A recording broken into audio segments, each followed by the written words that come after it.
Insya Allah di siang ini kita akan bahas tentang dua topik. Yang pertama adalah kita bahas tentang karakteristik dan nilai-nilai kewirausahaan. Yang kedua nanti kita bahas tentang jenis, fungsi dan juga peran kewirausahaan. Jelas kawan-kawan suara saya ya? Jelas, Mas. Baik, kita mulai. Nanti kalau ada apa-apa mohon komen ya, mohon komen.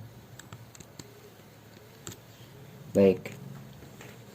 Kita mulai dengan istilah cash flow quadrant. Ini disampaikan oleh Robert Kiyosaki dalam bukunya Rich Dad Poor Dad, walaupun banyak orang-orang yang mengkritik ya tentang gagasan beliau membuat buku Rich Dad Poor Dad.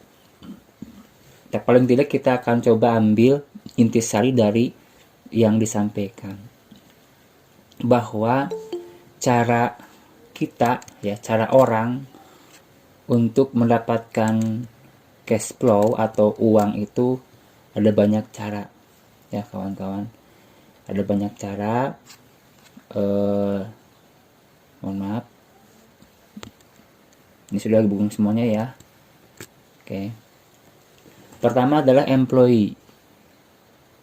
Ya, employee itu orang yang mempunyai pekerjaan. Ya.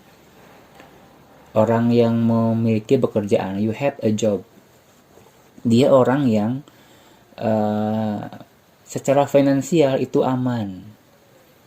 Ya, karena setiap tanggal sekian, tanggal 1 atau tanggal berapa dia akan mendapatkan uang atau gajian gitu ya. Aman uangnya, setiap tanggal sekian dapat uang. Yang penting adalah dia taat pada peraturan, taat pada job desk, taat pada perusahaan. Itu hanya kelemahannya adalah waktu dan uangnya tidak bisa diatur sendiri, diatur oleh perusahaan, oleh sistem. Itu employee. Satu sisi keuangannya aman, tapi waktu, kemudian pekerjaan dan penghasilannya tidak bisa diatur oleh sendiri. Yang kedua adalah self-employed. You own a job. Engkau yang punya pekerjaannya. Jadi pekerjaan itu milikmu. Ya, gitu ya. Beda ya antara you have a job dan you own a job. Karena you have a job itu cenderung pekerjaannya milik orang lain. Ya. Orang yang menciptakan pekerjaannya, kemudian dia bekerja pada pekerjaan tersebut, itu employee. Kalau self-employed itu adalah dia yang punya pekerjaannya dan dia kerja untuk pekerjaannya sendiri. You own a job. Ini adalah orang yang secara keuangan tidak aman, kawan-kawan ya. Keuangan tidak aman, tidak sehat gitu. Tapi waktu, kebebasan, kemudian juga tenaga, pikiran, dia yang ngatur, bukan orang yang ngatur. Dan ini biasanya serba sendiri, belanja sendiri, ngadonan sendiri, kemudian juga produk sendiri, bikin sendiri, dagang pun sendiri gitu ya. Kalau nggak habis, habisin sendiri aja gitu kawan-kawannya, seperti itu. Kalau dia berusaha dapat penghasilan, kalau tak berusaha tak dapat, itu self-employed ya, serba sendiri.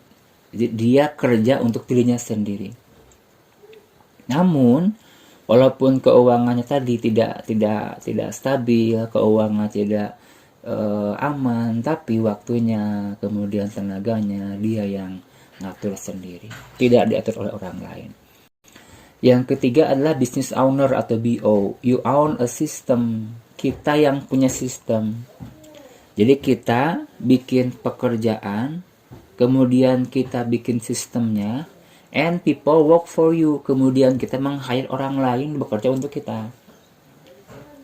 Ibaratnya kalau kawan-kawan dari karyawan ya belajar di perusahaan, bukan hanya nyari uang ya kawan-kawan ya, Kalau sekarang kawan-kawan ada yang bekerja di sebuah perusahaan, itu jangan hanya mencari uang, tapi mencari ilmu. Buat apa? Buat nanti bekal. Karena nggak selamanya kita harus terus jadi karyawan.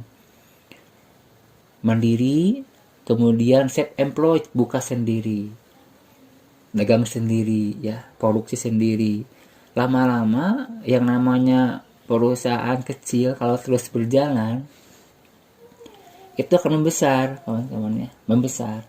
Nanti butuh orang. Nah, kita tarik bagian produksi satu, bagian nyitak satu misalnya, bagian belanja.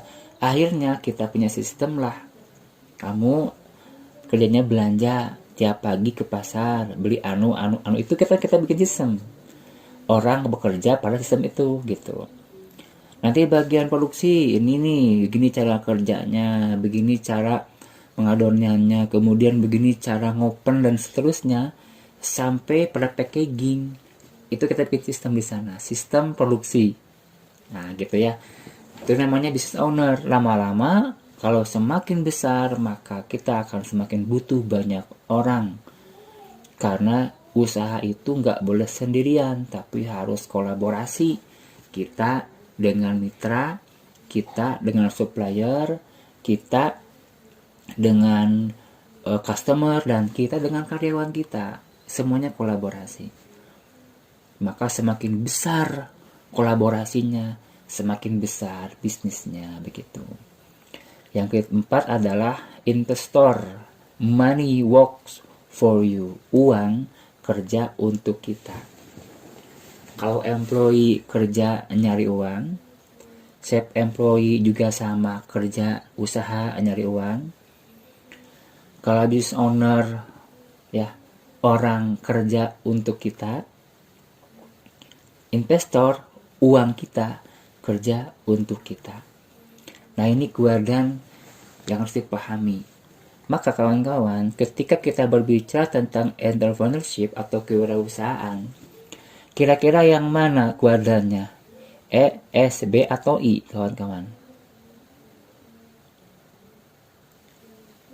Ada yang mau jawab silahkan. Ketika kita berbicara tentang entrepreneurship, kira-kira kita sedang bicara yang mana kuadrannya?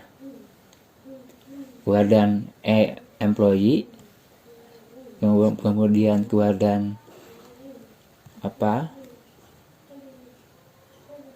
Self employee, business owner, ataupun investor. Ini kawan-kawan slide-nya enggak ini ya.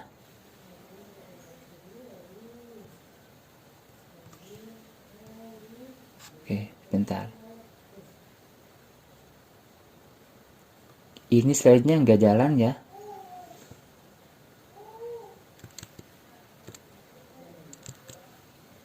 Bentar. Takutnya nggak jalan. Nah, ini nih. Ini aja nggak apa-apa lah. Jadi gini kawan-kawan ya. Jelas? Ini sudah jelas?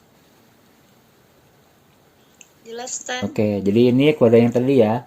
Ketika kita sedang bicara tentang kewirausahaan, kira-kira menurut kawan-kawan ini yang mana kuadrannya, yang employee, self employee, business owner, atau investor? Ada yang bisa jawab silakan, boleh.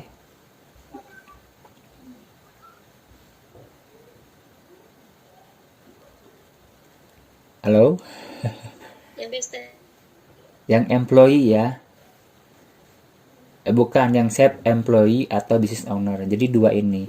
Business owner, Ustaz. Oke, business owner ya. Oke. Jadi pintu awalnya adalah yang di S dulu, nanti ke B, S dan B. Ya. Jadi kita ketika membahas tentang kewirausahaan itu lebih spesifik, kita membahas di S dan di B-nya, walaupun sebenarnya employee pun adalah kewirausahaan.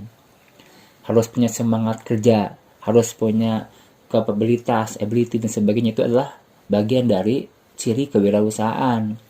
Namun lebih spesifik, ketika kita membangun entrepreneurship atau kewirausahaan, kita masuk di kuadran S dan B, seperti itu. Baik. Selanjutnya, bentar.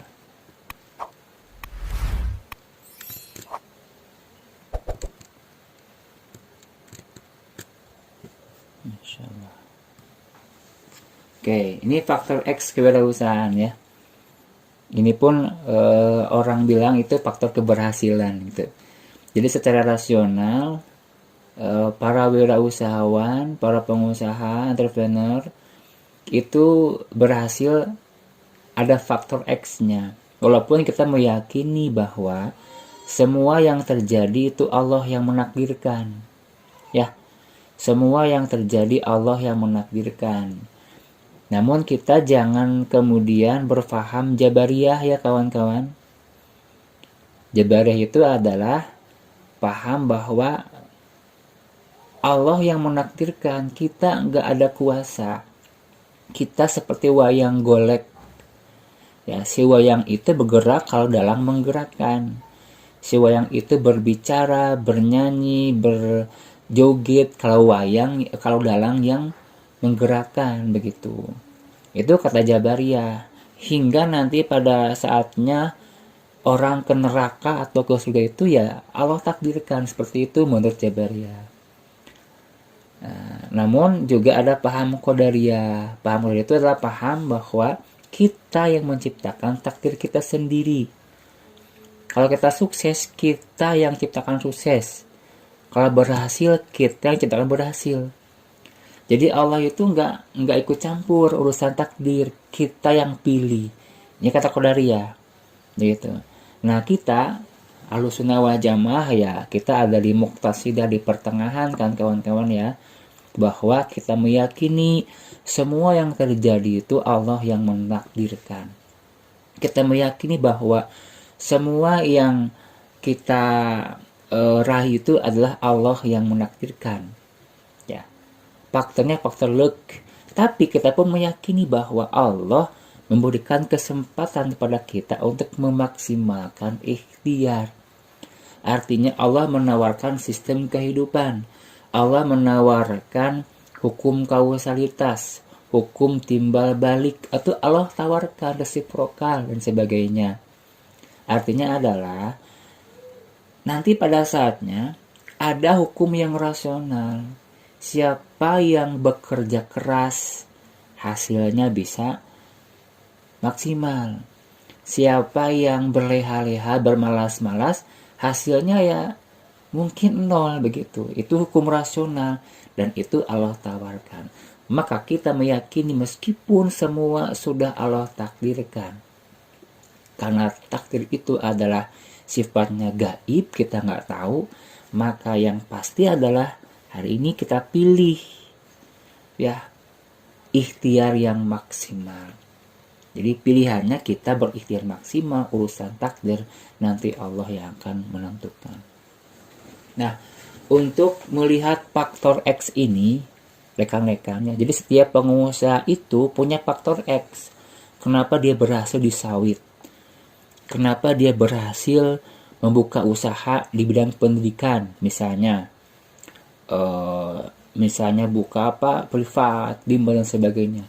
Kenapa dia sukses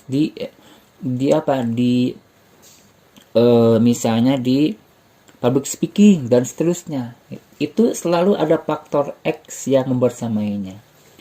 Maka faktor X ini minimal oleh kawan-kawan Pertama, diupayakan, caranya adalah meninggalkan zona nyaman, kita kepepet. Walaupun kawan-kawan hari ini misalnya serba ada, uang banyak, orang tua tinggal minta bayar, tinggal minta belanja, tinggal minta beli, misalnya begitu. Tapi coba kawan-kawan tinggalkan zona itu. Ya. Coba untuk sesuap nasi itu kita yang usaha. Ya. Hanya untuk sesuap nasi misalnya, hanya untuk membeli tahu tempe, kita coba yang usaha. Cari kita. Ini teman-teman usia ada di kepala berapa? Kebanyakan. Ingat ya, Kata Imam Syafi'i dan juga para ulama itu ketika sudah berusia sekitar 16 tahun itu sudah harus mandiri. Ya. Jadi ketika usia sudah sekitar 16 tahun itu harus sudah mandiri. Jangan tergantung pada orang tua. Nah, sekarang kawan-kawan udah lebih barangkali ya. Udah mau menjelang wisuda. Makanya coba keluar dari zona nyaman. Anggap kita kepepet dan kita butuh, kita kemudian bergerak untuk mencari. Itu nanti akan menemukan faktor X. Yang kedua adalah menggali potensi. Ya, teman-teman punya hobi, punya passion, punya gairah dalam hal tertentu. Kemudian teman-teman coba lihat peluang. Itu sangat banyak ya. Antara supply and demand, antara kebutuhan masyarakat dan juga supply-nya. Itu bisa dianalisa teman-teman ya. Lihat peluangnya. Dan itu bisa menjadi faktor X keberhasilan. Kawan-kawan. Kemudian juga pelajari tren dan pasar. Ini nanti ada tekniknya ya tertentu. Jadi ini kita belajarnya kita hari ini bukan masalah teknikal, tapi kita belajar tentang mindset, tentang jiwa, tentang ruhnya ya. Teknikalnya nanti bisa dipelajari di seminar atau workshop. Kemudian yang ketiga menjadi profesional, artinya bekerja sesuai dengan profesi, artinya punya kapabilitas. Kita belajar, punya kemampuan secara kognitif, kemudian kita latih agar kemampuan itu berubah jadi kemampuan psikomotorik gitu ya. Jadi dalam apapun ya kawan-kawan ya, dalam agama pun demikian ya. Pertama bangun kemampuan kognitif, pengetahuan, tambah pengetahuan, kuatkan pemahaman, keyakinan. Kalau sudah punya pengetahuan dan pemahaman, rubah dari kemampuan kognitif menjadi kemampuan psikomotorik, skill. Ya, skill, keahlian, bangun itu. Dan pada akhirnya ketika kognitif berubah jadi psikomotorik atau skill keahlian, maka itu lebih dekat dengan faktor keberhasilan. Oke kawan-kawan. Baik. Kita lanjutkan materinya.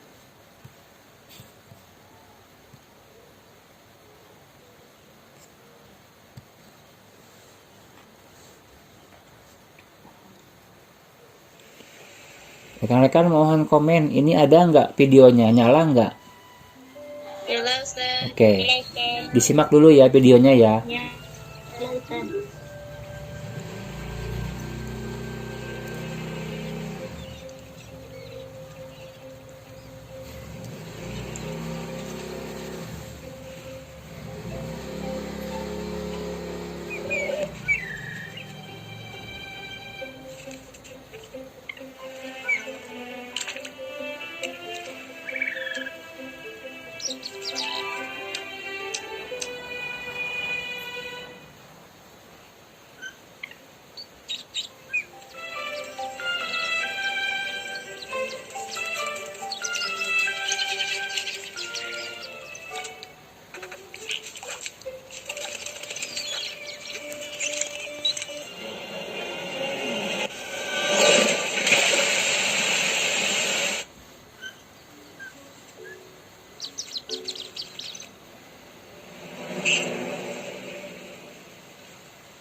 Dia sedang belajar, mengamati. Ini mentor.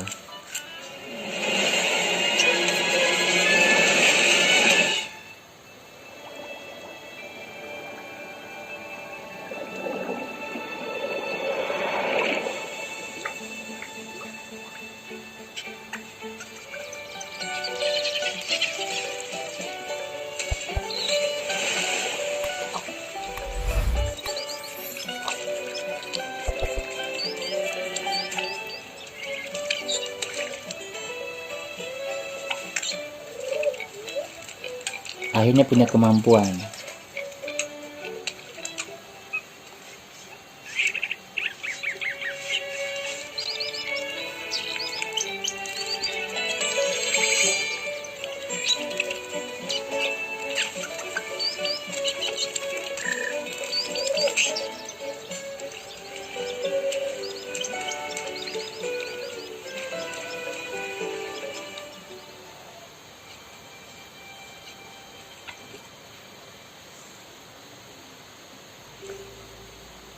Oke. Baik, kawan-kawan.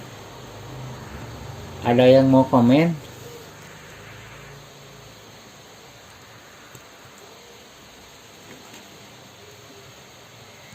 Ini video animasi ini video yang berkaitan dengan bisnis ya kawan-kawan ya. Pertama-tama orang butuh, kepepet dia. Ya.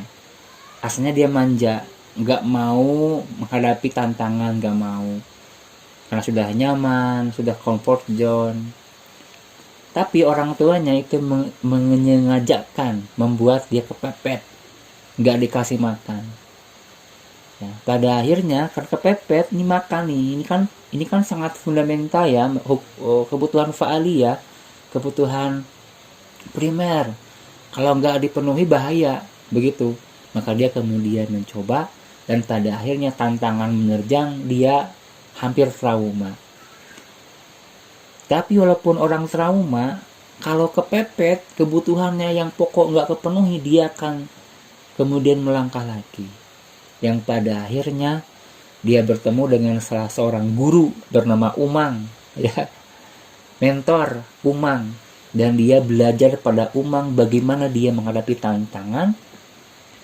Pada akhirnya dia membangun kognitif, pengetahuan, pemahaman. Oh begitu loh si Umang itu menghadapi masalah. Oh begitu loh si Umang kemudian bisa menghadapi tantangan, dan pada akhirnya kemudian kebutuhannya terpenuhi. Maka kemudian si burung pun setelah belajar, kognitifnya bertambah, pemahamannya bertambah, kuat keyakinannya, kemudian dia coba menghadapi tantangan dan membangun skill, keahlian. Pada akhirnya dia kemudian sangat menikmati tantangan, sangat menikmati proses dan perjuangan. Itu kawan-kawan. Artinya adalah untuk menjadi pengusaha itu ada dua cara. Pertama natural, ya, natural. Kedua adalah nurture, ya, nature dan nurture ya. Nature artinya alami, ya, dibentuk secara alami. Kedua nurture, dia kepepet, ya, kebutuhannya mendesak, kemudian dia akhirnya jualan. Yang tadinya pemalu jadi nggak malu, yang tadinya pemalas jadi berat, jadi nggak malas. Pada akhirnya lambat laun dia menemukan sebuah pintu keberhasilan dari usaha yang dilakukan begitu. Baik, kita lanjut kawan-kawan. Ini terkait dengan karakteristik kewirausahaan ya. Ada banyak sebenarnya oleh para ahli mengemukakan hal tersebut. Cuman saya tertarik oleh yang disampaikan oleh William D. Bygrave ya. Beliau mengatakan ada 10D karakter kewirausahaan. Ada dream, kemudian decisiveness, kemudian doers, determination, dedication, devotion, details, destiny, dollars, dan distribute. Bagaimana ciri-cirinya kita akan bahas ya, kawan-kawan. Oke, harus gonta ganti. Oke, ini kawan-kawan ya.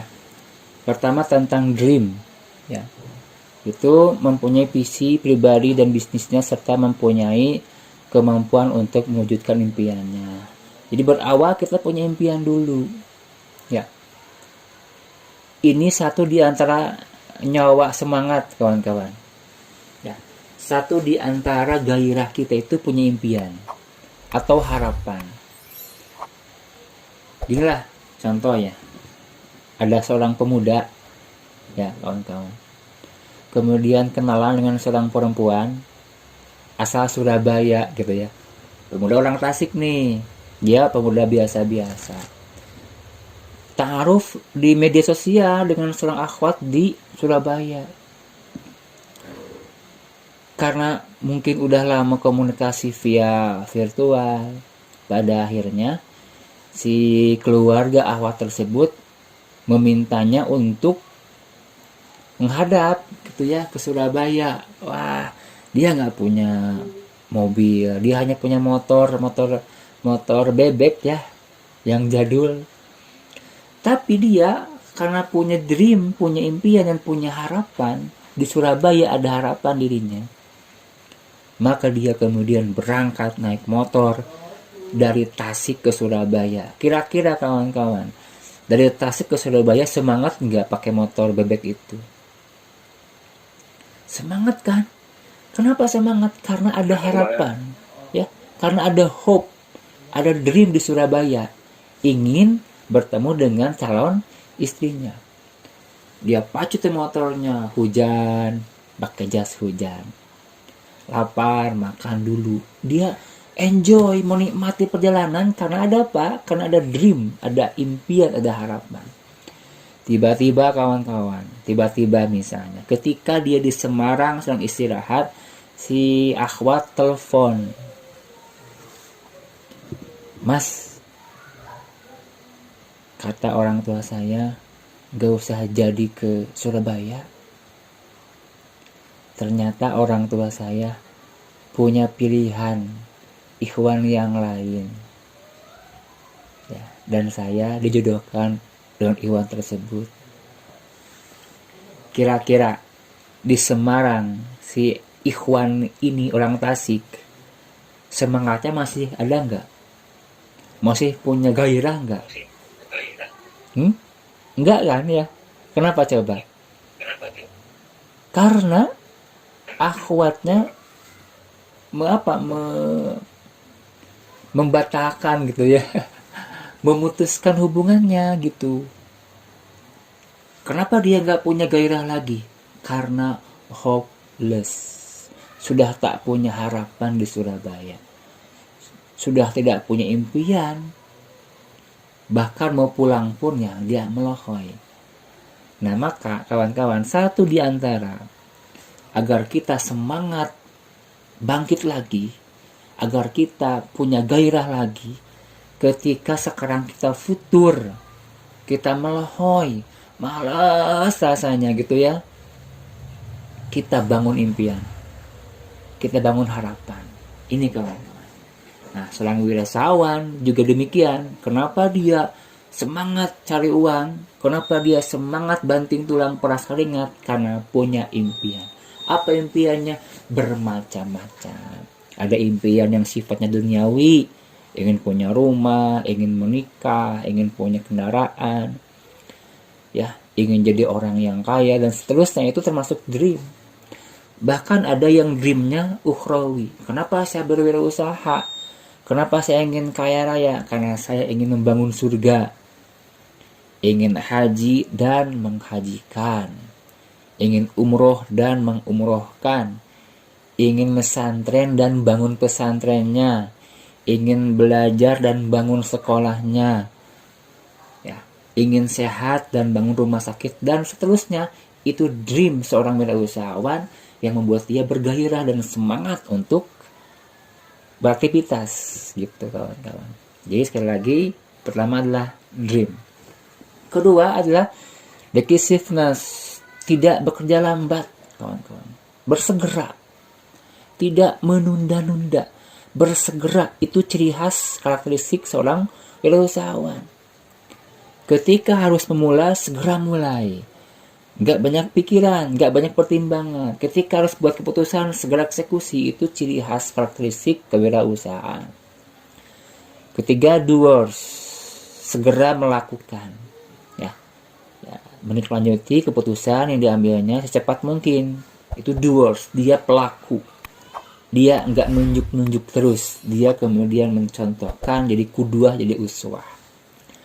Kemudian determination, memiliki kebulatan tekad, ya, keinginan yang kuat. Dan ini adalah ajaran Quran kawan-kawan ya. Wa may yatawakkal 'alallah,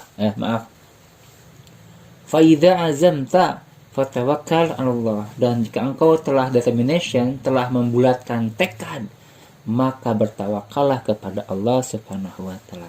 Artinya, seorang berusaha itu harus punya azam, tekad yang sangat bulat. Saya harus sukses. Ya, saya harus berhasil.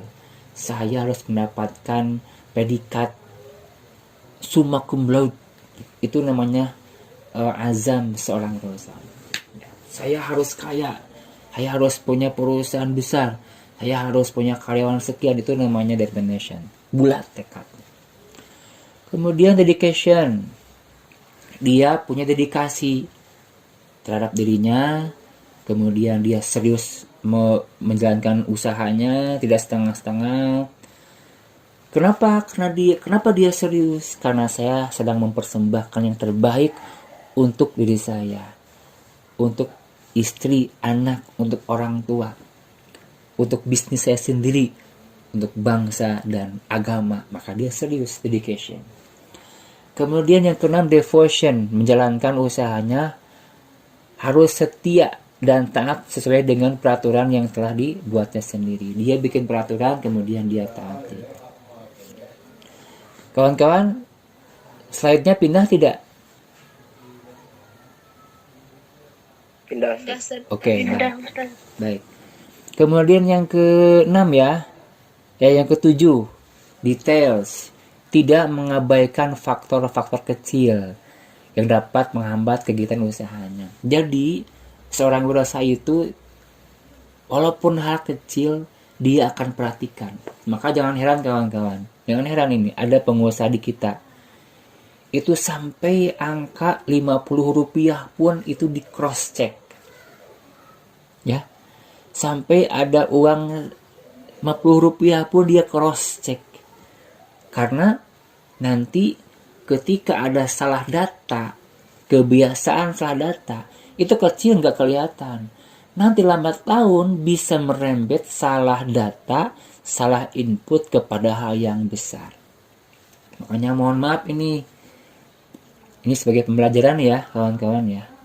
Kan kita tahu ya ada Pak Jawan, beliau pengusaha besar kan, Allahyarham, almarhum. Dan mungkin semua pengusaha itu selalu saja ada data kebocoran keuangan. Dulu saya pernah langsung ngobrol bersama beliau.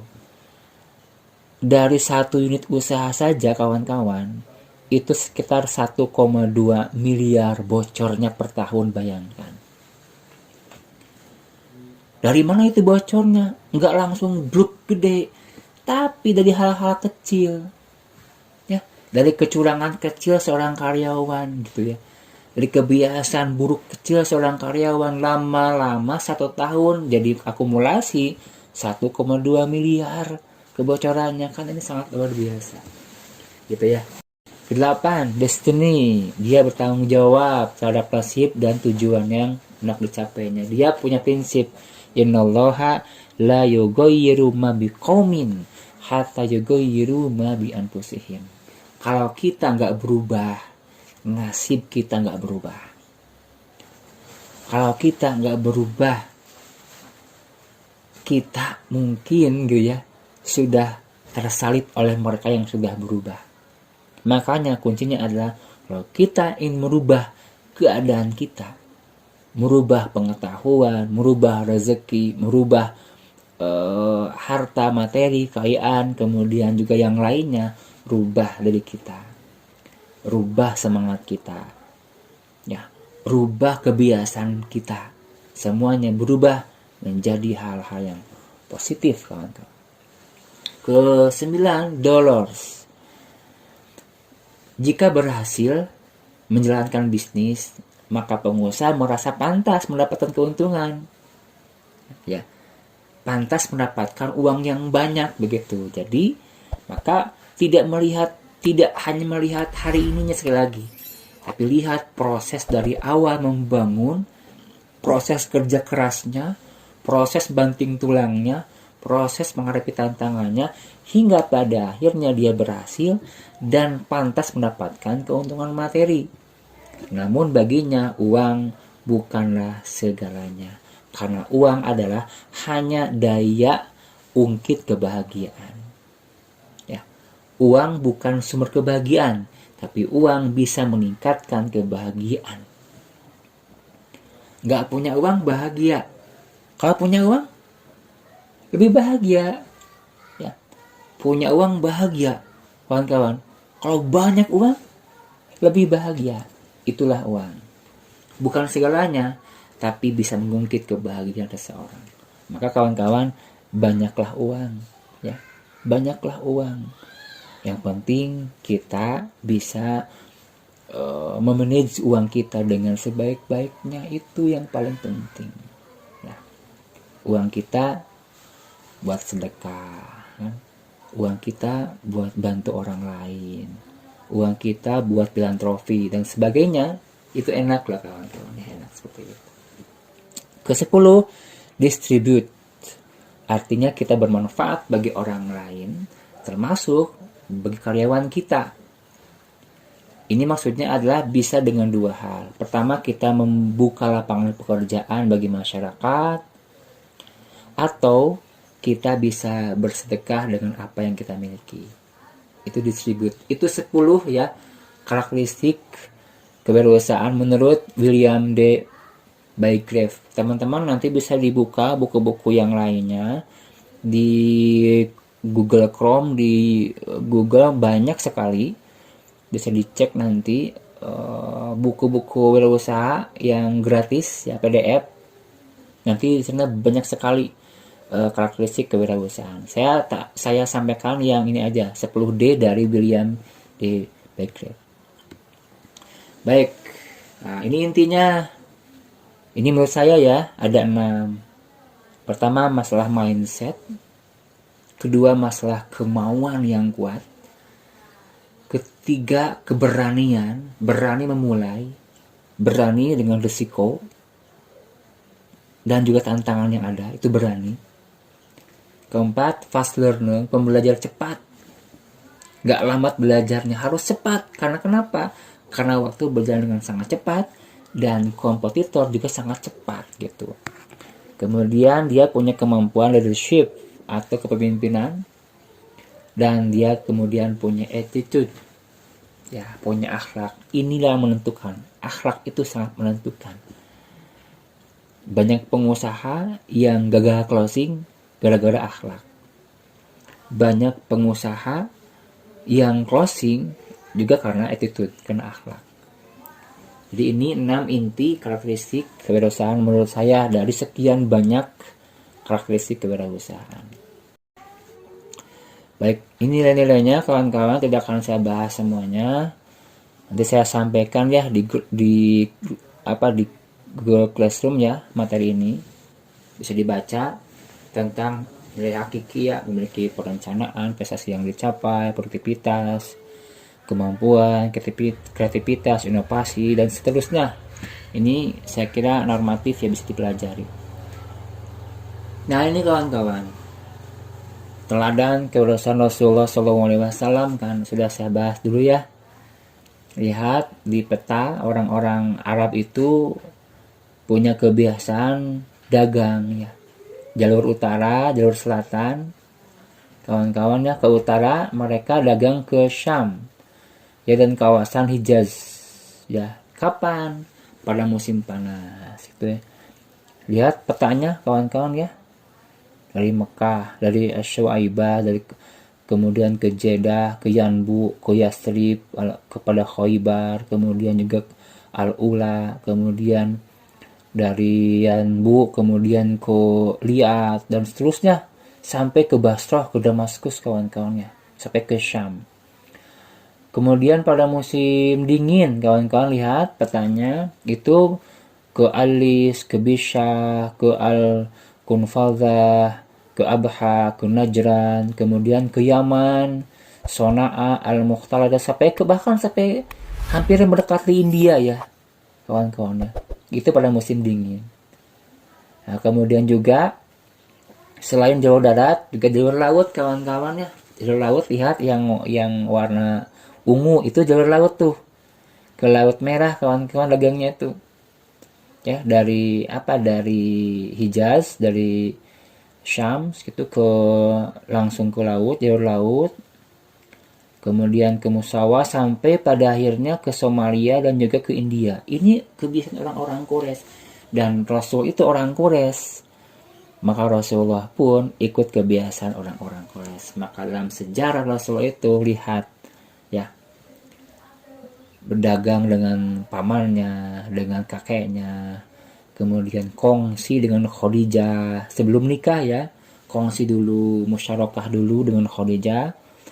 Kemudian pada akhirnya menikah dengan Khadijah dan Rasulullah berhasil menjadi seorang saudagar, tadi business owner ya, punya bisnis. Rasulullah punya banyak karyawan dan bikin sistem ya, sampai pada akhirnya beliau kemudian dilantik oleh Allah sebagai Rasulullah SAW.